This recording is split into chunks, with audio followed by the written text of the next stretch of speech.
6 heures du matin, et Gisèle pousse la porte de l'appartement avec cette prudence qu'elle a développée ces derniers mois, celle qui consiste à faire le moins de bruit possible pour ne réveiller personne, pour ne pas déclencher de remarques acides avant même d'avoir eu le temps de respirer après 12 heures de garde à l'hôpital Bichat, où elle a passé sa nuit à tourner des patients alités, à changer des perfusions, à sourire malgré l'épuisement qui lui brûle les yeux et lui pèse sur les épaules, comme un manteau de plomb.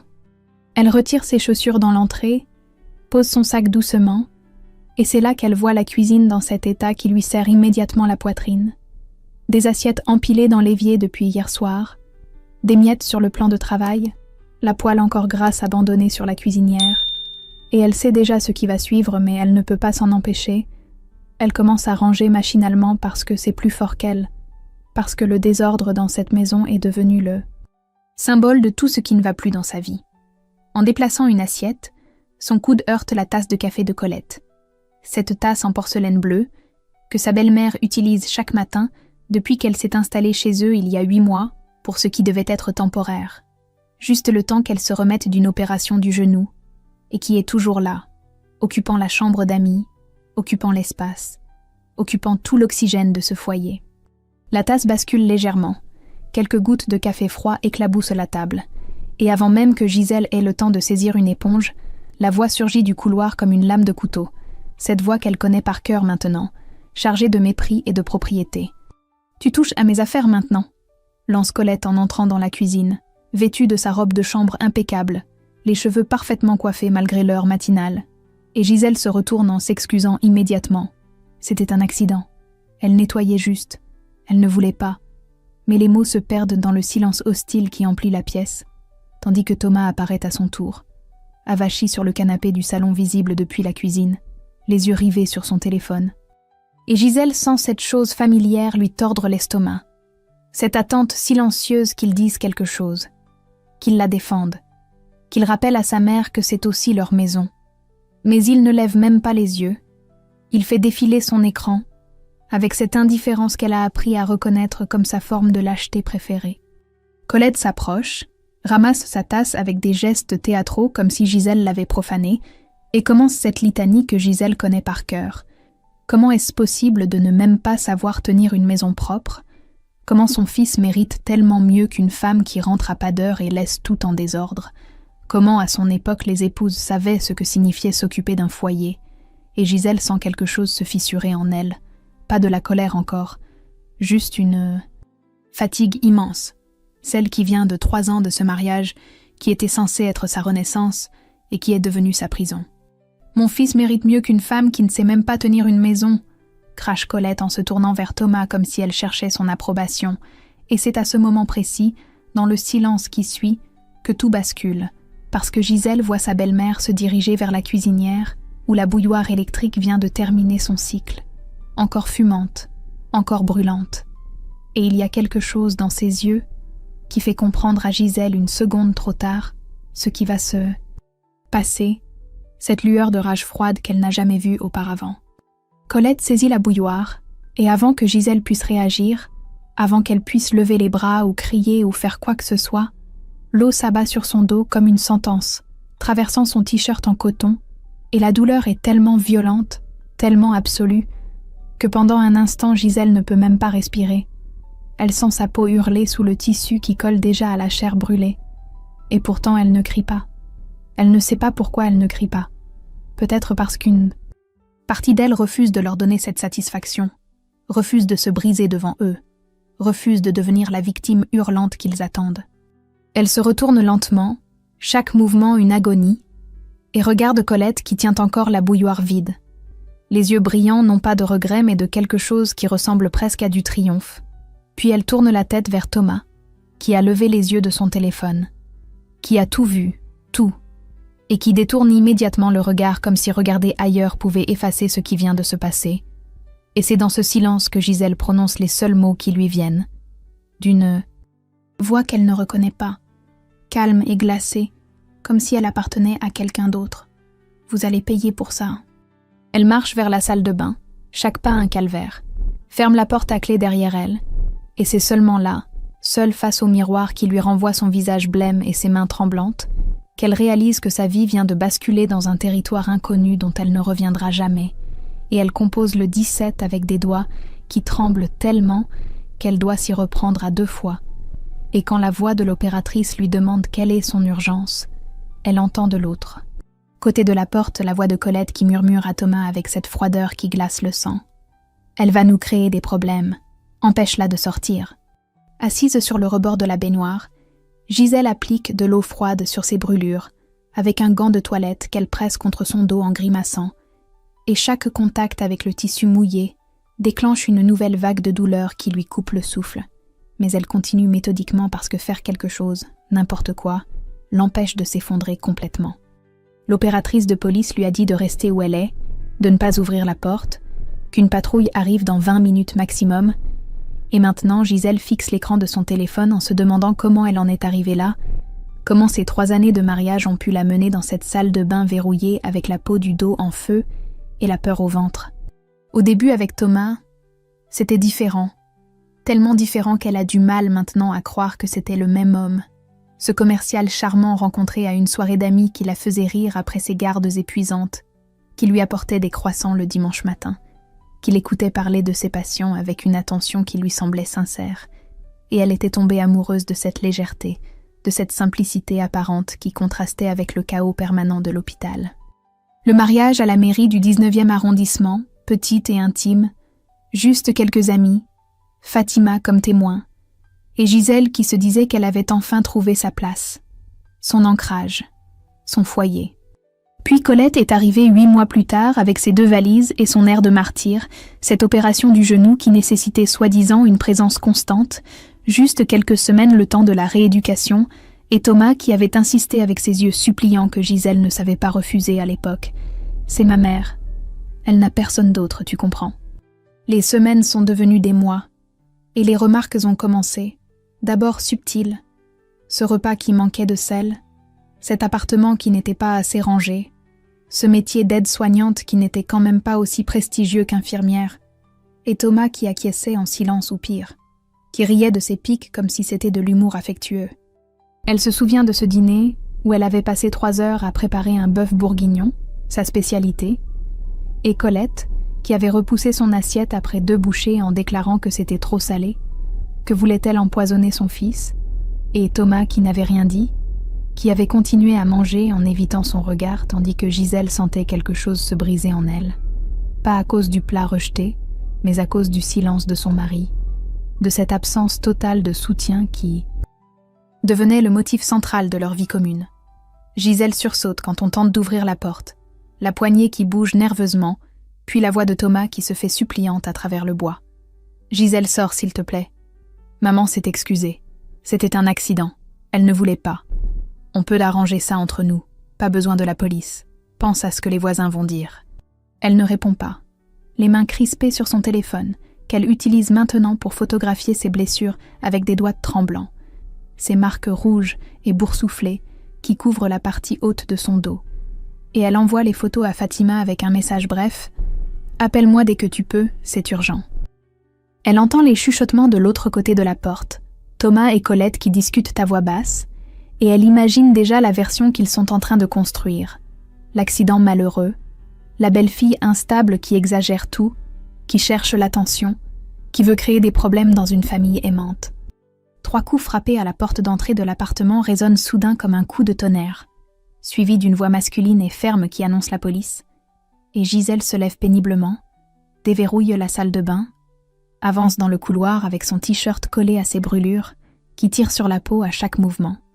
Colette a déjà ouvert, tout sourire, impeccable dans sa robe de chambre comme si elle recevait des invités pour le thé, et elle dit aux 2 policiers qu'il n'y a aucun problème, messieurs, juste un petit malentendu familial, sa belle-fille qui est un peu nerveuse en ce moment, vous savez comment c'est, et Gisèle voit l'un des agents, un homme d'une 40aine d'années au regard fatigué, commencer à hocher la tête comme s'il était prêt à repartir, et c'est à ce moment qu'elle apparaît dans l'encadrement du couloir, pâle, tremblante, son t-shirt trempé, révélant les contours rouges des brûlures à travers le tissu fin, et le silence qui tombe alors est plus éloquent que n'importe quel discours.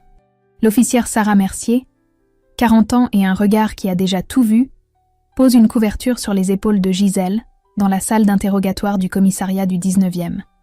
Et pour la première fois depuis que l'eau bouillante a touché sa peau, Gisèle sent les larmes monter sans pouvoir les retenir.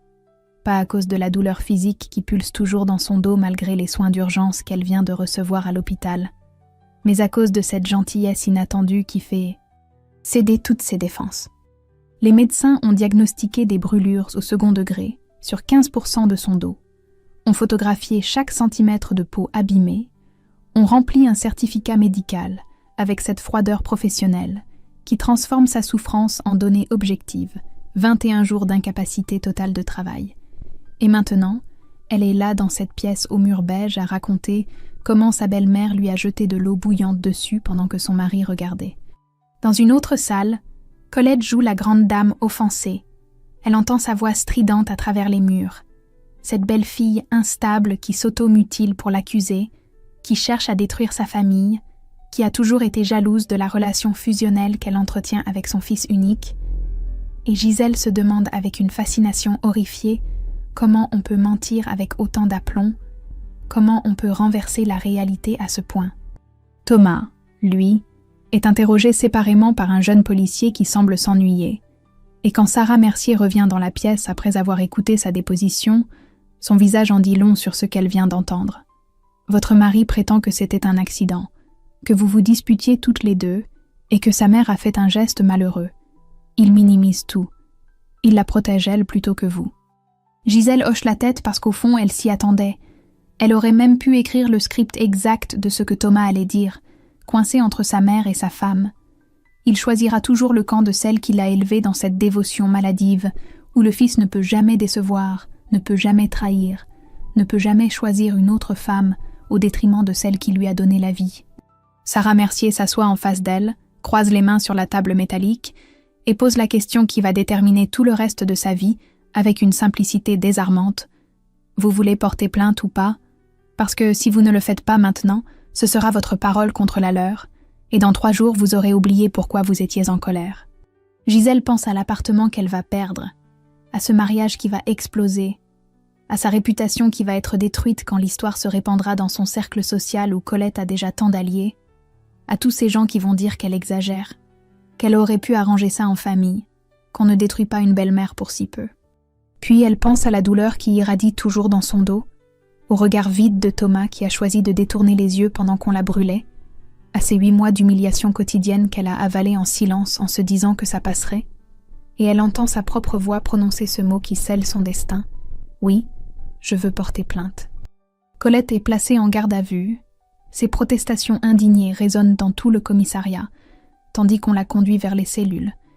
Et Thomas attend Gisèle dans le couloir avec ce visage qu'elle ne lui connaît pas. Mélange de rage et de désespoir. Tu détruis notre famille. Maman ne voulait pas te faire de mal. Elle est juste protectrice avec moi. Tu ne peux pas comprendre ce lien. Et Gisèle le regarde comme si elle le voyait vraiment pour la première fois. Cet homme qu'elle a épousé, en croyant construire quelque chose de solide et qui n'était qu'un enfant terrifié à l'idée de déplaire à sa mère. Elle sort du commissariat à 7h du matin, appelle Fatima qui arrive 20 minutes plus tard et la ramène chez elle sans poser de questions. Et c'est seulement dans le petit studio de son amie, allongée sur le canapé-lit avec des antidouleurs qui commencent enfin à faire effet, que Gisèle réalise qu'elle n'a nulle part où aller, que sa vie vient de voler en éclats et que le message qui vient de s'afficher sur son téléphone à 2h du matin résume tout ce qu'elle doit savoir sur l'homme qu'elle a aimé. Je ne te pardonnerai jamais d'avoir fait ça à ma mère.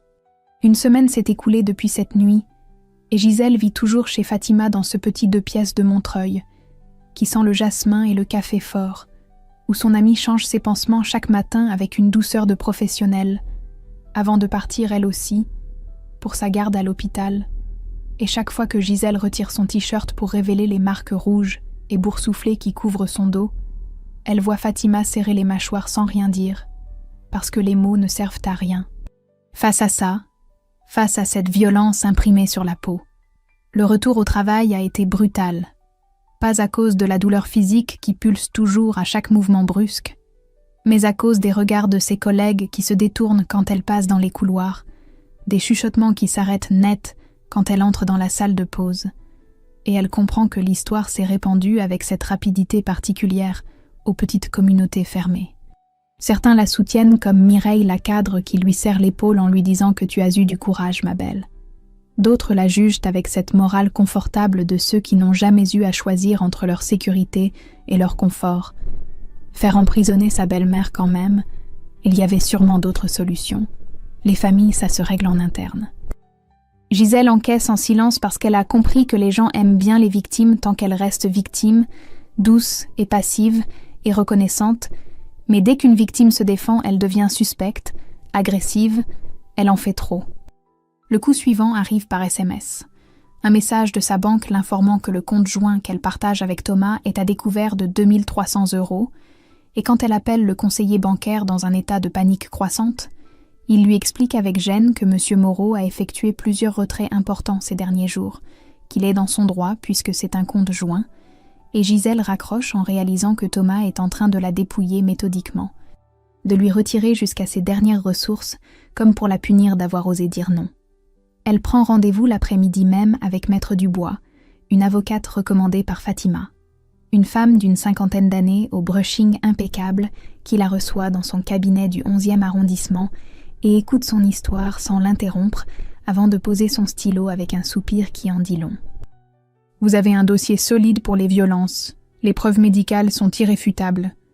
Colette a été libérée sous contrôle judiciaire, avec interdiction de vous contacter, mais elle sera jugée dans quelques mois, pour le divorce. Par contre, ce sera plus complexe, parce que vous n'avez rien à votre nom, l'appartement est au sien, le compte joint, il peut le vider légalement, et ça va être une bataille. Gisèle sort de ce rendez-vous avec la sensation d'avoir été dépouillée une deuxième fois, et les messages de Thomas qui s'accumulent sur son nouveau numéro qu'il a réussi à obtenir. Dieu sait comment oscillent entre menaces voilées et supplications pathétiques. Retire ta plainte et on peut tout oublier. Maman regrette vraiment. Pense à tout ce qu'on a construit ensemble. Elle bloque son numéro, puis celui de Colette qui tente elle aussi de la joindre malgré l'interdiction judiciaire. Et un soir, tandis que Fatima change ses pansements dans la salle de bain étroite, son amie pose la question que Gisèle redoute depuis le début. Pourquoi tu es restée si longtemps? Tu devais bien voir que ça n'allait pas. Les larmes coulent enfin. Les premières vraies larmes depuis cette nuit dans la salle de bain verrouillée, et Gisèle avoue ce qu'elle n'a jamais dit à personne. Je pensais que l'amour suffisait. Je pensais que je pouvais le changer. Je pensais que si j'étais assez patiente, assez douce, assez compréhensive, il finirait par me choisir, elle plutôt qu'elle. Et maintenant je me rends compte que j'ai gâché 3 ans de ma vie à aimer quelqu'un qui n'a jamais existé. Le lendemain, elle visite un studio dans le 20e arrondissement, 22 mètres carrés au 5e étage sans ascenseur, des murs qui s'écaillent et une fenêtre qui donne sur une cour intérieure sombre. Mais le loyer est dans ses moyens si elle accepte les doubles gardes, et quand elle signe le bail avec des mains qui tremblent encore, elle se dit que c'est un taudis, mais que c'est le sien, que personne ne pourra l'en chasser, et que c'est déjà un début. 3 mois se sont écoulés depuis cette nuit, et Gisèle s'est installée dans une routine qui ressemble à de la survie plus qu'à de la vie. Elle enchaîne les doubles gardes à l'hôpital pour payer le loyer de son studio minuscule et les honoraires de Maître Dubois, qui s'accumulent plus vite qu'elle ne peut les régler. Elle dort mal sur ce matelas d'occasion acheté sur le Bon Coin. Elle mange des pâtes et du riz, parce que c'est tout ce qu'elle peut se permettre maintenant que Thomas a vidé le compte joint jusqu'au dernier centime. Ses cicatrices ont pris cette teinte rosée et brillante des brûlures qui guérissent mal. Elle tire sur sa peau quand elle lève les bras. Et elle porte désormais exclusivement des hauts à manches longues, même en plein été, parce qu'elle ne supporte pas les regards des gens sur ses marques qui racontent son histoire à sa place. Le procès de Colette pour violence volontaire ayant entraîné une incapacité de plus de 8 jours est fixé dans 2 semaines, et Gisèle sent l'anxiété monter chaque jour un peu plus, cette boule dans l'estomac qui ne la quitte jamais complètement et qui explose en crise de panique nocturne, où elle se réveille en sueur, avec la sensation de l'eau bouillante sur sa peau. Thomas a recommencé à la harceler. Il apparaît à la sortie de l'hôpital avec ce visage qu'elle ne reconnaît plus, creusé par quelque chose qui ressemble à du désespoir, ou peut-être juste à de la rage contenue. « Retire ta plainte, Gisèle, on peut recommencer. Maman a appris sa leçon, on trouvera un autre appartement juste nous deux, comme avant. » Elle le regarde comme on regarde un étranger dont on se demande comment on a pu partager le lit. Comme avant n'existe pas Thomas. Avant c'était déjà pourri et je ne le voyais pas. Et quand il comprend qu'elle ne cédera pas son visage, se transforme en ce masque de cruauté qu'elle entrevoit pour la première fois. Tu n'es rien sans moi. Qui voudrait de toi maintenant avec ces cicatrices? Tu crois que tu vas refaire ta vie? Regarde-toi. Tu fais pitié. Les mots s'enfoncent comme des lames, et même si elle sait qu'il cherche à la blesser pour reprendre le contrôle, même si elle sait que c'est du poison, une partie d'elle se demande s'il n'a pas raison, si elle ne restera pas seule pour toujours avec ces marques sur le dos qui font fuir tout le monde. C'est à l'hôpital qu'elle rencontre Karim, ou plutôt qu'elle le remarque vraiment après l'avoir croisé 100 fois dans les couloirs sans y prêter attention, ce chirurgien d'une trentaine d'années, au regard doux qui vient suivre un de ses patients en post-opératoire, et qui a cette façon de parler aux malades qui la touchent, sans condescendance, sans cette distance professionnelle que tant de médecins utilisent comme bouclier. Ils commencent à partager des cafés pendant les pauses, conversations anodines sur le manque de moyens à l'hôpital, sur les coupes budgétaires, sur cette réforme des retraites qui n'en finit pas, et Gisèle apprécie ce qu'il ne fait pas. Il ne pose pas de questions sur ses cernes, sur son amaigrissement visible, sur les rumeurs qui circulent forcément sur elle dans cet hôpital, où tout le monde sait tout. Un après-midi de canicule, où Gisèle porte un pull à col roulé, malgré les 32 degrés à l'ombre, Karim la regarde avec cette attention particulière qui ne juge pas et dit simplement « Vous savez, les cicatrices ne définissent pas qui vous êtes. Elles racontent juste d'où vous venez, et elle le fixe avec cette sensation étrange d'être vraiment vue pour la première fois depuis des mois, d'être regardée comme une personne entière et non comme une victime ou un scandale ambulant. Elle ne dit rien, mais quelque chose se dessert imperceptiblement dans sa poitrine, cette armure qu'elle porte en permanence depuis l'agression qui se fissure juste assez pour laisser passer un peu d'air. Maître Dubois la convoque dans son cabinet pour la préparer au procès, lui explique que la défense de Colette va attaquer son caractère, sa crédibilité, qu'ils vont essayer de la présenter comme une manipulatrice qui monte son fils contre sa mère, qu'ils vont chercher à minimiser les faits en parlant d'accidents domestiques malheureux. Soyez prête à entendre des choses difficiles, à voir votre vie intime étalée devant des inconnus. Et Gisèle hoche la tête, en se demandant combien de fois encore. Elle devra prouver qu'elle dit la vérité. La veille du procès, elle trouve dans sa boîte aux lettres une enveloppe sans expéditeur contenant des photos d'elle et Karim au café de l'hôpital, des clichés pris de loin avec un téléobjectif, et au dos, quelqu'un a écrit en lettres capitales « Petite traînée, retire ta plainte ou tout le monde verra ça », et Gisèle reste debout dans son studio avec ses photos qui tremblent entre ses mains, en réalisant que même sa reconstruction fragile, même ces quelques moments de normalité qu'elle commence à reconstruire, ils veulent les lui arracher aussi. Le matin du procès, Gisèle se réveille à 4 heures, avec cette nausée qui lui tord l'estomac depuis des jours. Elle n'a rien pu avaler au petit déjeuner, malgré les encouragements de Fatima, qui l'accompagne au tribunal de grande instance avec Maître Dubois, et quand elle franchit les portes du palais de justice, elle a cette impression surréaliste de jouer un rôle dans un film qui n'est pas le sien, comme si tout cela arrivait à quelqu'un d'autre. Colette arrive impeccablement habillée dans un tailleur bleu marine qui la fait ressembler à une grand-mère sortie d'un magazine, cheveux blancs coiffés avec soin, petit sac à main Longchamp, et Gisèle voit les gens dans la salle d'attente qui la regardent avec sympathie. Cette pauvre femme âgée accusée par sa belle-fille. Forcément, il y a un malentendu. Thomas est là aussi.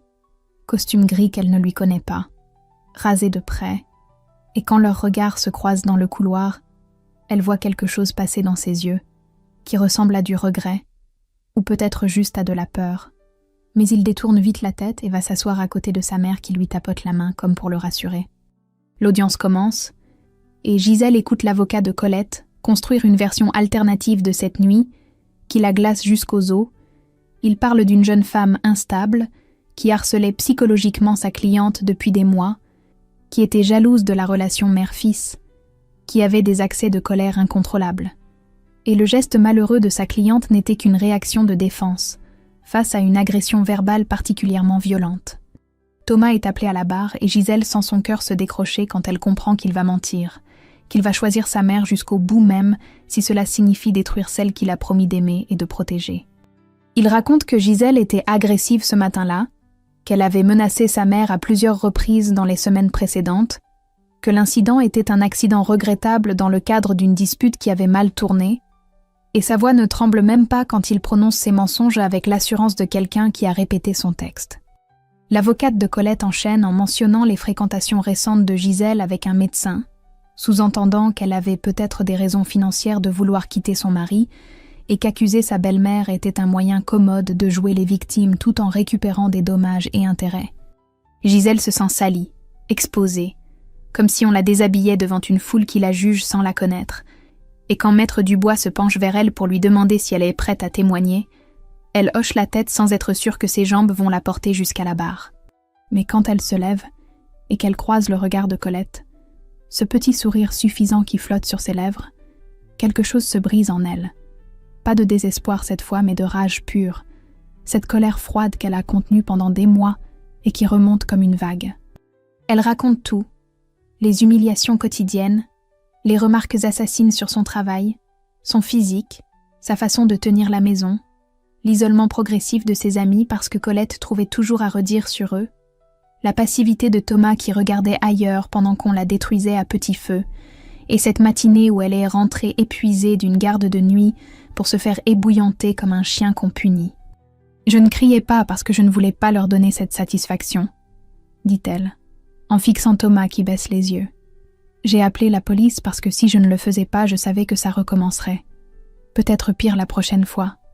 Peut-être que la prochaine fois, je ne m'en sortirai pas avec seulement des cicatrices sur le dos. » Les photos médicales sont projetées sur l'écran, et Gisèle voit certains jurés détourner le regard face à ces images de peau brûlée et boursouflée. Elle voit une femme dans le public porter la main à sa bouche, et elle comprend que parfois la vérité nue a plus de pouvoir que n'importe quel discours. Fatima témoigne sur l'état dans lequel elle a trouvé Gisèle cette nuit-là. Tremblante, et sous le choc, l'officière Mercier confirme que la déposition initiale était cohérente et précise, et que l'attitude de Colette et Thomas à l'arrivée de la police était celle de personnes cherchant à minimiser un acte grave. Le délibéré ne dure que 2 heures, et quand la présidente du tribunal énonce le verdict, 18 mois de prison dont 6 mois fermes, obligation de soins, interdiction définitive de contact avec la victime et 15 000 € de dommages et intérêts, Gisèle sent ses jambes se dérober sous elle, et c'est Maître Dubois qui la rattrape par le coude. En sortant du tribunal sous le crachin parisien de novembre, Thomas lui crache presque aux pieds avec une haine qu'elle ne lui connaissait pas. « Tu as détruit ma famille » et Gisèle s'arrête, le regarde bien en face, et dit avec un calme qui la surprend elle-même. « Non Thomas, vous m'avez détruite, moi j'ai juste survécu. » 6 mois après le procès et Gisèle signe les papiers du divorce dans le bureau glacé de Maître Dubois, elle reprend son nom de jeune fille qu'elle n'aurait jamais dû abandonner. Moreau disparaît de ses documents officiels et elle se sent étrangement légère comme si elle se débarrassait d'un poids invisible qu'elle portait depuis 3 ans. Elle a commencé une thérapie avec Madame Laurent, une psychologue d'une 60aine d'années, installée dans le 15e arrondissement qui sent la lavande et écoute sans jamais l'interrompre, et les séances sont difficiles. Certaines la vident complètement, la laissent sanglotante sur le canapé beige à essayer de comprendre comment elle a pu accepter si longtemps cette vie qui n'était pas une vie. Madame Laurent lui explique les schémas de manipulation, cette violence psychologique invisible qui s'installe par petites touches jusqu'à ce que la victime ne sache plus distinguer ce qui est normal de ce qui ne l'est pas. Et Gisèle réalise avec une clarté douloureuse qu'elle s'était perdue dans ce mariage, qu'elle avait abandonné ses amis progressivement parce que Colette les trouvait vulgaires ou Thomas les jugeait trop bruyants, qu'elle avait renoncé à ses hobbies, à ses rêves, à cette formation d'infirmière spécialisée qu'elle voulait faire, et que Thomas avait balayé d'un revers de main en disant que c'était trop ambitieux pour elle. Elle commence à se reconstruire morceau par morceau.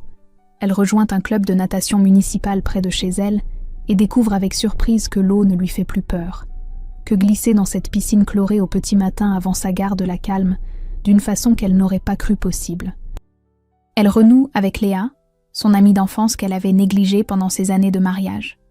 Et quand elles se retrouvent autour d'un verre dans un bar du 11e, Léa la regarde avec des larmes dans les yeux et lui dit simplement que tu m'as tellement manqué, je ne savais pas comment te dire que tu étais en train de disparaître. Karim et elle se rapprochent avec cette lenteur prudente de 2 personnes qui ont été blessées et qui savent que précipiter les choses ne mène nulle part. Ils passent du café à des déjeuners puis à des dîners. Et un soir, il lui montre une cicatrice de brûlure sur son avant-bras gauche, accident d'enfance avec une casserole d'eau bouillante, et il dit avec cette douceur qui est devenue familière qu'on est tous abîmés d'une manière ou d'une autre, ce qui compte, c'est ce qu'on en fait. Elle aime qu'il ne lui demande pas d'être déjà guéri, qu'il accepte ses moments de silence, ses crises d'angoisse occasionnelles, cette façon qu'elle a parfois de se refermer complètement quand un souvenir surgit sans prévenir. Elle postule pour une formation d'infirmière, spécialisée en soins des grands brûlés, cette spécialité qu'elle a toujours voulu faire et qu'elle avait enterrée. Elle passe l'entretien en tremblant, et quand la directrice de l'école la rappelle 3 jours plus tard pour lui annoncer qu'elle est acceptée, Gisèle raccroche et se met à pleurer dans son petit studio. Pas de tristesse cette fois, mais de quelque chose qui ressemble à de l'espoir, à cette sensation presque oubliée que l'avenir peut être différent du passé. Un matin, en se regardant dans le miroir de la salle de bain, avant de partir à la piscine, elle sourit pour la première fois depuis des années, à son propre reflet. Elle voit ses cicatrices qui dépassent du maillot de bain, et au lieu de les cacher, elle les laisse visibles. Elle se dit qu'elles font partie de son histoire, mais qu'elles ne sont pas toute son histoire. Et cette pensée la remplit d'une force tranquille, qu'elle croyait avoir perdue pour toujours. C'est l'après-midi même que Maître Dubois l'appelle avec cette voix professionnelle qui cache mal son agacement. « J'ai une mauvaise nouvelle. Thomas et Colette font appel du jugement. Ils demandent l'annulation de la condamnation et des dommages et intérêts. Il va falloir recommencer. » Et Gisèle sent le sol se dérober sous ses pieds, en comprenant que la guerre n'est pas finie, qu'ils ne la laisseront jamais partir. Gisèle reste assise dans son studio avec le téléphone à la main pendant ce qui lui semble une éternité après avoir raccroché avec Maître Dubois. Elle pensait que c'était fini. Elle pensait pouvoir enfin tourner la page et reconstruire sa vie sans regarder en arrière. Et maintenant, on lui annonce qu'il va falloir tout revivre, retourner au tribunal, s'exposer à nouveau, prouver encore une fois qu'elle n'a pas inventé cette eau bouillante sur son dos. La séance avec Madame Laurent le lendemain est particulièrement difficile. Gisèle pleure pendant toute l'heure, en demandant combien de fois encore elle devra se battre pour avoir le droit d'exister en paix, et sa thérapeute lui rappelle avec cette fermeté bienveillante qu'elle a développée au fil des mois que vous êtes plus forte maintenant qu'il y a 1 an, vous n'êtes plus la même femme qui s'est enfermée dans cette salle de bain. Karim propose de l'accompagner au procès en appel, et quand Gisèle proteste qu'elle ne veut pas l'impliquer dans ce chaos, il la regarde avec ce sérieux qu'elle lui connaît maintenant et dit simplement que vous n'êtes pas seule, vous n'avez plus à être seule. Fatima et Léa se joignent à lui, ce petit groupe de soutien qui se forme autour d'elle comme un rempart contre la tempête qui approche. Et Gisèle réalise avec une émotion qui lui serre la gorge qu'elle a reconstruit quelque chose de plus solide que ce qu'elle avait perdu, une famille choisie plutôt qu'imposée. Le jour du procès en appel. La stratégie de la défense a changé. L'avocat de Colette ne cherche plus à nier les faits, mais à les contextualiser différemment. Il présente Gisèle comme une femme qui a refait sa vie remarquablement vite après le drame, qui fréquente maintenant un chirurgien avec un salaire confortable, qui a obtenu une formation prestigieuse, qui semble épanouie et heureuse sur les photos récentes qu'il brandit devant la cour, des clichés d'elle souriante avec Karim à la terrasse, d'un café, d'elle riant avec Léa au bord de la piscine municipale. « Regardez comme elle a l'air heureuse », dit-il avec cette insinuation venimeuse qui fait bouillir le sang de Gisèle. Est-ce vraiment le visage d'une victime traumatisée ou celui d'une femme qui a utilisé un incident domestique malheureux pour se débarrasser d'une belle-mère encombrante et récupérer de l'argent? Gisèle sent la rage monter en elle pendant qu'il parle. Cette colère pure qui n'a rien à voir avec celle destructrice qu'elle a appris à identifier en thérapie, c'est une colère juste, saine, celle qui dit non à l'injustice et refuse de se laisser réduire au silence. Quand vient son tour de témoigner, elle ne tremble plus comme la première fois. Elle se lève avec une assurance qu'elle ne se connaissait pas. Elle regarde les juges droit dans les yeux et dit d'une voix claire et posée que oui, elle est heureuse maintenant, parce qu'elle a quitté un homme qui la rabaissait quotidiennement et une belle-mère qui l'a gravement blessée. Est-ce qu'une victime n'a pas le droit de guérir, de sourire à nouveau, de reconstruire sa vie? Ou dois-je rester brisée et misérable toute ma vie pour vous convaincre que j'ai vraiment souffert? Le silence qui suit dans la salle d'audience est si complet qu'on entendrait une épingle tomber. Plusieurs jurés hochent la tête imperceptiblement, et Gisèle voit dans les yeux de la présidente quelque chose qui ressemble à du respect. Le procureur appuie son argumentaire sur les preuves médicales qui n'ont pas changé, sur les témoignages concordants, sur le fait que la reconstruction d'une victime ne peut pas être utilisée contre elle comme preuve qu'elle n'a jamais vraiment souffert. Et quand la cour rend son verdict après 3 heures de délibéré, confirmant le jugement initial dans son intégralité, Gisèle reste stoïque dans la salle, tandis que Colette pleure bruyamment et que Thomas la fusille du regard avec une haine qui ne la touche même plus. Dehors sur les marches du tribunal, elle s'effondre enfin dans les bras de Karim. Pas de désespoir, mais de soulagement. Cette tension qui la maintenait droite depuis des mois qui se relâche d'un coup. C'est vraiment fini cette fois, demande-t-elle contre son épaule, et il resserre son étreinte en murmurant que oui, c'est vraiment fini maintenant. Sur le chemin du retour en métro, coincée entre Karim et Fatima qui discutent de tout et de rien pour la distraire, Gisèle pense à cette femme qu'elle était il y a 1 an, terrifiée et brisée dans une salle de bain, et elle se dit qu'elle ne la reconnaîtrait probablement plus. En rentrant chez elle ce soir-là, elle trouve une enveloppe blanche glissée sous sa porte. Elle reconnaît immédiatement l'écriture de Thomas sur l'enveloppe, et son cœur se serre malgré elle, parce qu'elle pensait que même lui comprendrait qu'il est temps de lâcher prise. Gisèle reste debout dans l'entrée de son studio avec l'enveloppe entre les mains pendant plusieurs minutes, avant de trouver le courage de l'ouvrir.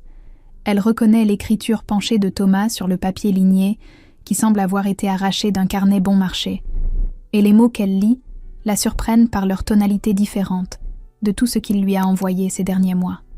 Il écrit qu'il regrette, qu'il a compris trop tard ce qu'il avait perdu, qu'il a commencé une thérapie lui aussi après que sa mère ait été incarcérée, et que pour la première fois de sa vie, il se retrouve seul face à lui-même sans personne pour lui dicter ce qu'il doit penser ou ressentir. Il parle de cette solitude qui lui pèse, de ces nuits où il repense à ce matin dans la cuisine et se demande comment il a pu rester assis pendant qu'on te faisait du mal, et il termine par une phrase qui résonne étrangement dans le silence du studio. « Peut-être qu'un jour tu pourras me pardonner. Je ne te demande rien d'autre que ça. » Gisèle relit la lettre 3 fois en cherchant entre les lignes la manipulation habituelle, le piège caché, mais elle ne trouve que ce qui ressemble à des regrets sincères, tardifs et inutiles certes, mais sincères quand même. Une partie d'elle, cette partie qu'il a aimée avant que tout se dégrade, ressent une forme de tristesse pour cet homme qui a mis 35 ans à comprendre qu'il n'était pas l'extension de sa mère, mais une personne à part entière. Mais elle sait avec une certitude absolue que certaines choses, une fois brisées, ne peuvent pas être réparées, que certaines trahisons ne méritent pas de seconde chance.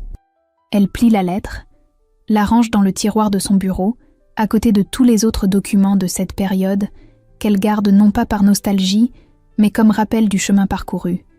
Et elle se dit qu'elle ne lui doit rien, ni pardon, ni réponse, ni même une pensée supplémentaire. 2 ans passent comme une respiration longue et profonde après avoir retenu son souffle pendant des années.